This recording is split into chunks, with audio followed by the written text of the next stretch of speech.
All right, let's dive into the world of Neville Goddard. We've got some excerpts from Precious Messages from Neville Goddard, and we're going to unpack his ideas on the Bible and human potential, and especially the power of imagination. Well, one of the really fascinating things about Goddard is that he kind of turns our usual understanding of the Bible on its head. He doesn't see it as a literal history book, but more like a symbolic representation of our individual spiritual journeys. So like a personal roadmap instead of just like a historical record. Yeah, exactly. And that really sets the stage for some of his more out there ideas. All right, well, let's get out there then. Okay, so one of his biggest ideas is this concept of the power of imagination. Okay. But he doesn't see it as just like daydreaming or fantasy. He actually claims it's like the divine power of God working within each of us. Okay, now that's a bold statement. It is. So how does he back that up? Well, he uses this story about a woman who is having just this absolutely terrifying dream. She's surrounded by all these armed men who are about to open fire. And at first she tries to reason with them, Oh, well. but they just don't understand her. Oh, no. And then she has this realization, like, wait a minute, I can actually control this dream because it's coming from my imagination. Yeah. So she shifts her feelings from fear to love, Okay. and suddenly the armed men just lower their weapons. Wow. So it's like taking control of the narrative of your own dream. It is. And he's saying we all have this power within us. So we can all be dream directors. Yeah, he believes it's eternally available to everyone, not just a select few. That's amazing. It is. So if we can control our dreams like that, what about our waking lives? Does he talk about that?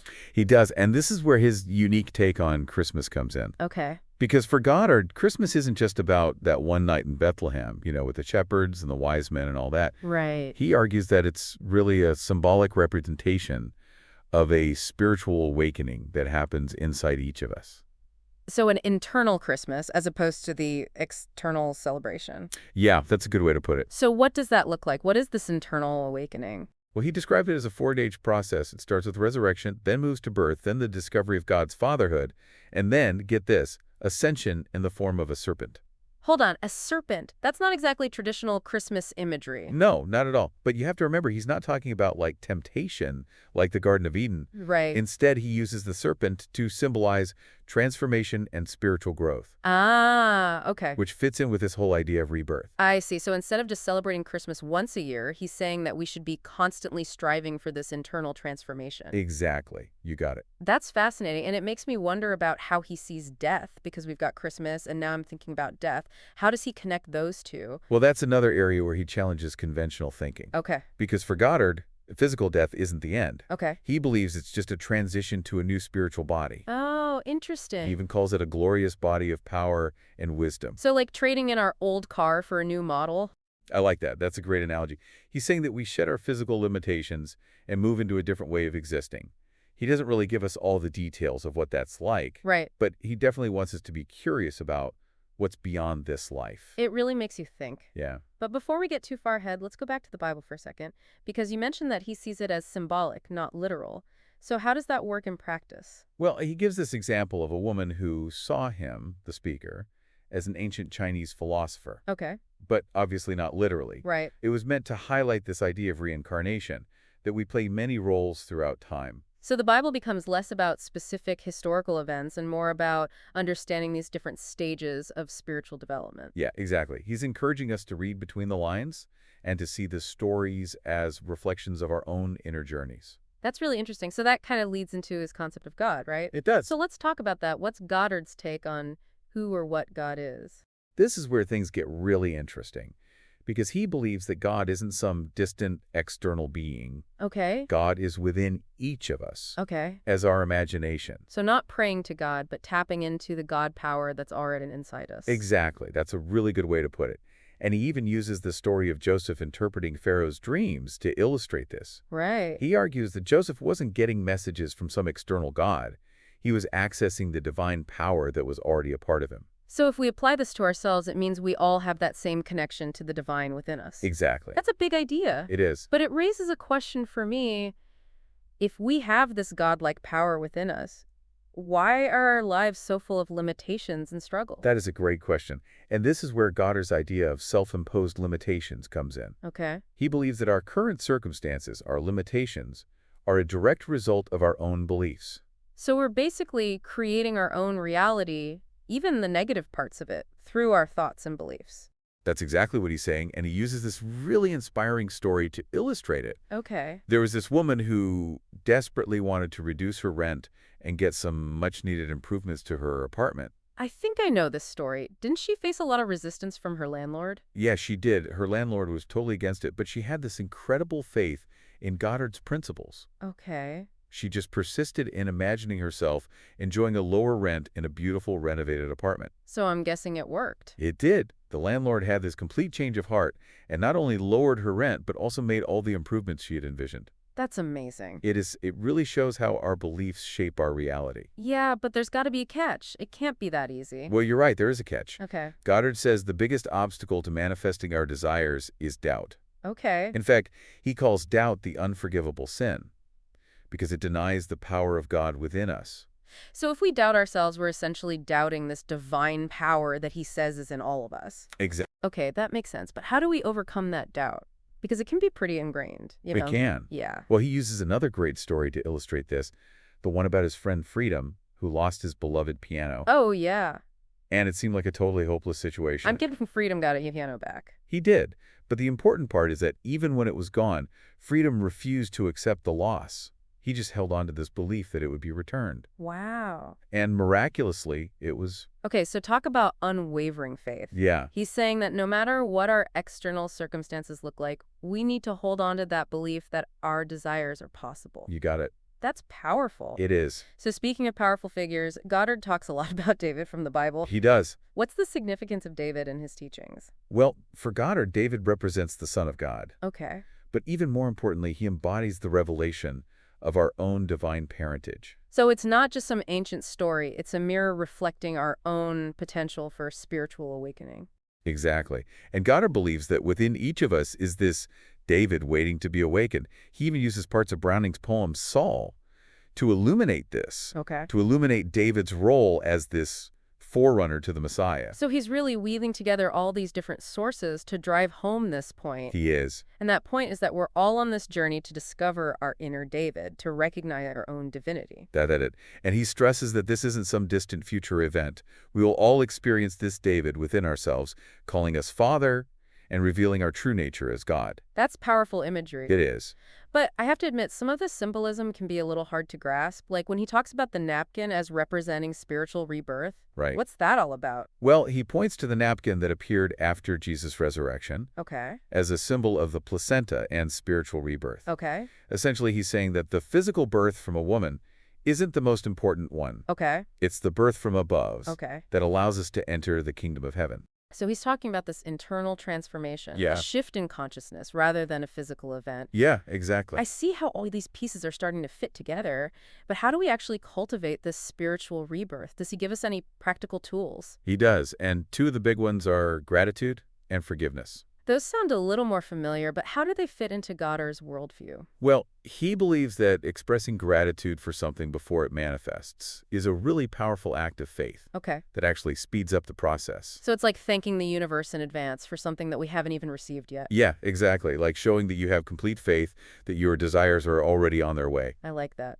And then forgiveness, for Goddard, isn't about condoning actions, Okay. but about recognizing that people aren't defined by their current circumstances. Okay. He talks about forgiving states, not people. Okay. Understanding that we all have this potential for growth and change. So instead of holding on to resentment, we're choosing to release those negative emotions Yeah, and create space for transformation, exactly. both for ourselves and for others. That's it. And he encourages us to make these practices, gratitude and forgiveness, a part of our daily lives. It sounds like we need a certain level of awareness to do this, though, like a conscious effort to shift our thinking. We do. But how do we even get to that point? Well, Goddard says that we are often asleep to this power within us, blind to how God's law is working. He wants us to wake up to our true potential. And to drive home this point, he tells this incredible story about his friend Benny and a sick child. Oh, this one always gets me. Yeah, it's a powerful one. The doctor had given the child this really grim prognosis, Right. but Benny just refused to accept it. Wow. He chose to believe in a different outcome, visualizing the child as healthy and thriving. Okay, I'm on the edge of my seat, and I'm guessing the child recovered. The child made a full recovery Wow, that's amazing. against all odds. And it's such a powerful example of the power of belief that we can actually change outcomes if we truly believe in a different reality. It sounds like a call to action, like Goddard is shaking us awake and saying, hey, you have this incredible power, so use it. That's a great way to put it.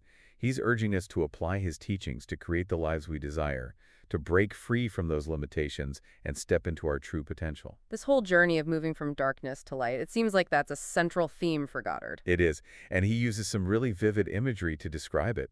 He talks about being pulled by a wonderful goose over fabulous water, Okay. which symbolizes the guidance of the Holy Spirit on this path to enlightenment. It's beautiful imagery. And then he also mentions a woman who had this vision of him removing his eyes and placing them in hers, Oh, wow. allowing her to see all these living beings within him. What a powerful vision. It really speaks to that idea of interconnectedness, of recognizing that we are all part of the same divine essence. It sounds like he's giving us glimpses into this other reality where our limitations just dissolve. He is. And our true potential can shine through. And he kind of sums up this whole concept with this powerful quote.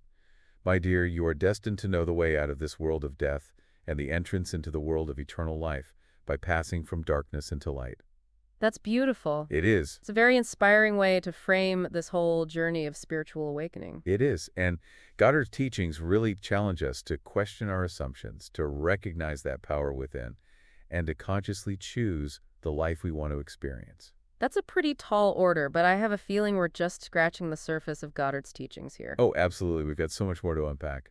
So for those of you who are ready to dive even deeper into the mind of Neville Goddard, stay tuned for part 2 of this episode. We'll be exploring more of his fascinating insights into the power of imagination, the nature of God, and the transformative potential within each of us.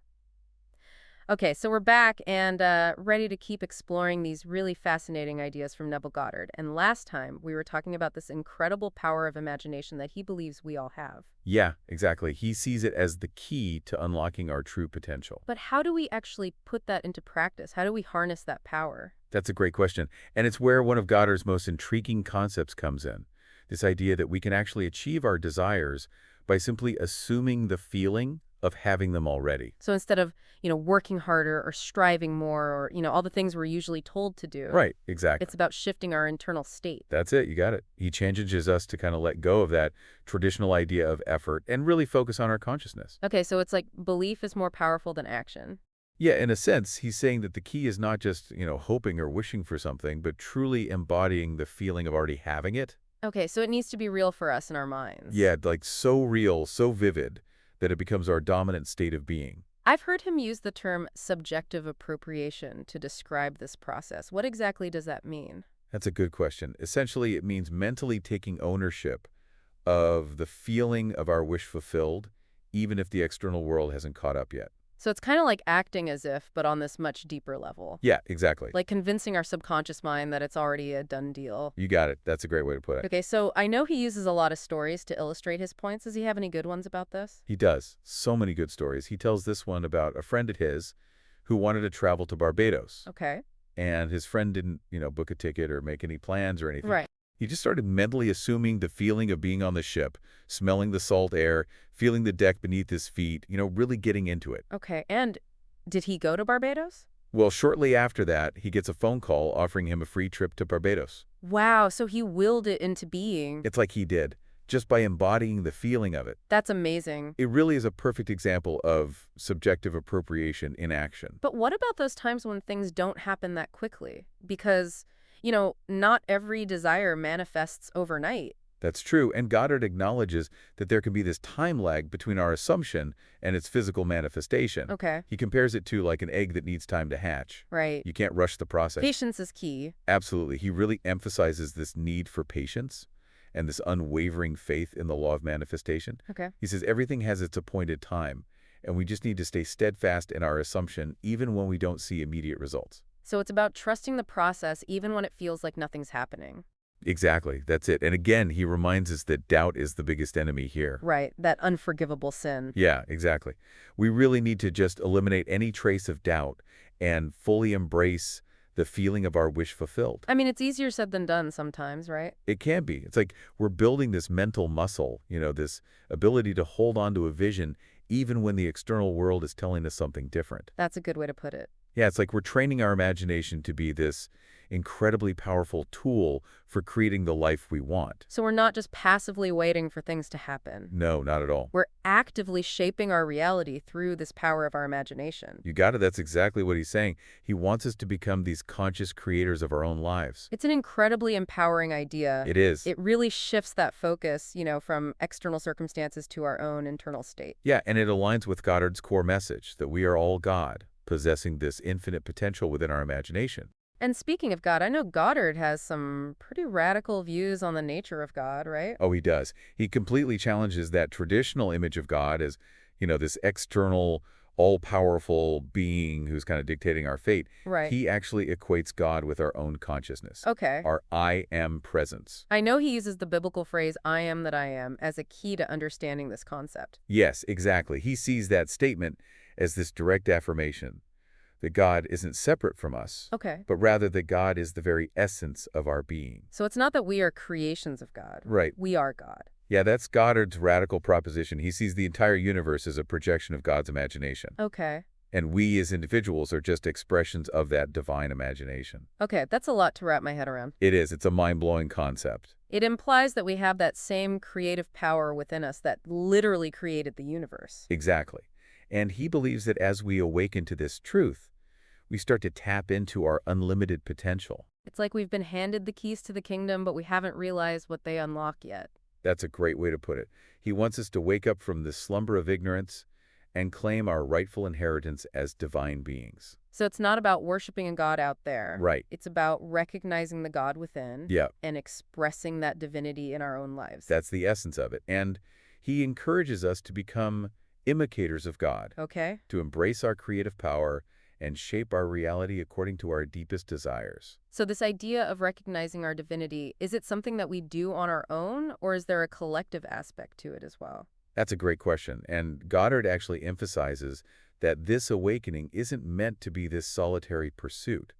He believes that we're all interconnected, part of this same divine body. He uses that analogy of the vine and its branches to illustrate this, right? Yes, exactly. Just as the branches are connected to the vine and draw nourishment from it, we're all connected to that divine source. And draw life from it. Yeah. So it's like what affects one branch ultimately affects the whole vine. Exactly. He stresses the importance of recognizing this interconnectedness and treating each other with love and compassion. And I know he talks about bearing each other's burdens as a way to really, express that interconnectedness. He does, and he uses that biblical story of Simon of Cyrene, who helped Jesus carry the cross, as an example of this. Right. Goddard suggests that we are all called to be Simons in each other's lives, Wow. helping to lighten each other's burdens and support each other on the journey. That's such a beautiful image. It really is. It's a metaphor for recognizing our shared humanity Yeah. and extending that kindness to those around us. Because we're not isolated individuals struggling alone. We're not. We're part of this greater whole,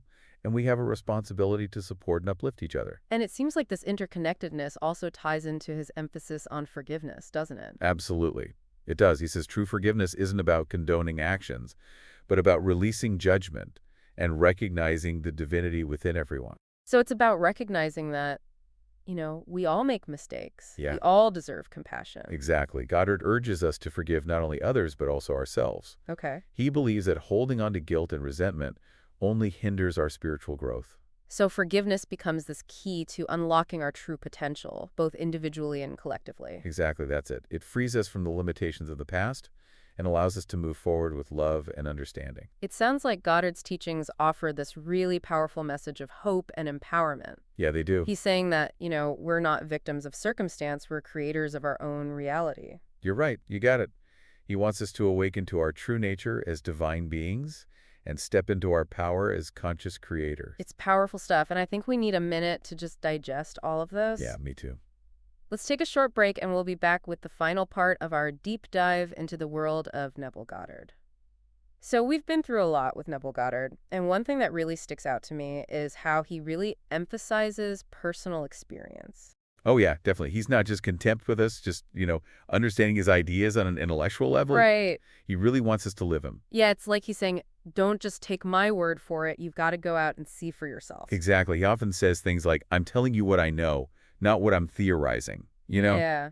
He's speaking from this place of deep conviction because he's experienced the power of these principles firsthand in his own life. Right, and he wants us to have those same experiences. Yeah, exactly. He wants us to put these ideas into practice and witness the results for ourselves. So it's not just, debating theological concepts in some ivory tower. No, not at all. It's about taking action and actually seeing those transformations happen in our lives. Yeah, and he often uses this phrase, the law of assumption, to describe this whole process of creating our reality Yeah, through our beliefs and our imagination. and that law is always operating, whether we're aware of it or not. Absolutely. We're constantly creating our reality through our thoughts and beliefs, even if we're doing it unconsciously. Right. So Goddard's teachings are really about making us conscious creators, Okay. helping us awaken to that power that we hold within. So he's saying that we have this choice Yeah, to just, be swept along by unconscious patterns right. or to actively choose those thoughts and beliefs that are going to shape our reality. Exactly. That's the key. He's encouraging us to choose our thoughts carefully, to focus on what we want to experience, Right. and to really assume the feeling of already having it. So it's about aligning our inner world with that outer reality that we want to create. Yeah, you got it. And he believes that that alignment is the key to unlocking our full potential and creating this life of joy, abundance, and fulfillment. Sounds like he's almost giving us a recipe for success, like a set of spiritual principles that we can apply to any area of our lives. Yeah, I like that. And the only limit to what we can achieve, he says, is the limit of our own imagination. So if we can conceive it, we can achieve it. That's his bold assertion. He wants us to expand our vision of what's possible, Right. to dare to believe in those big dreams. Yeah, but he also acknowledges that this journey of awakening can be, kind of challenging at times. Oh, absolutely. But there's this resistance that we might face, both from within ourselves Yeah. and from the external world. He does, and he compares this resistance to the story of the Exodus from Egypt. Oh, wow. Just as the Israelites faced all these obstacles and setbacks on their journey to the Promised Land, Right. we may also encounter those kinds of challenges on our path to spiritual liberation. So it's not a sign that we're doing something wrong. No, not at all. Those challenges are just part of the process. Exactly. They're actually meant to strengthen us, to deepen our faith. Yeah, so it's about keeping our eyes on the prize. Yeah. Holding on to that vision. Yes. Even when things get tough. He encourages us to stay focused, to persevere in our belief, and to trust that we're being guided and supported every step of the way. And I remember him talked about the importance of gratitude even in the midst of those challenges. Oh, absolutely. He suggests that expressing gratitude for what we have and for what we desire to experience actually accelerates the manifestation process. It's like we're amplifying that signal. Yeah. Sending this clear message to the universe that we're ready to receive. Exactly. And he encourages us to cultivate this spirit of gratitude in all areas of our lives. To really appreciate that good that's already present and to trust that more good is on its way. So it's not about waiting until we have everything we want to finally feel grateful. No. It's about choosing gratitude now. Right. As if our desires are already fulfilled. Exactly. He sees gratitude as this really powerful affirmation of our belief in the law of assumption.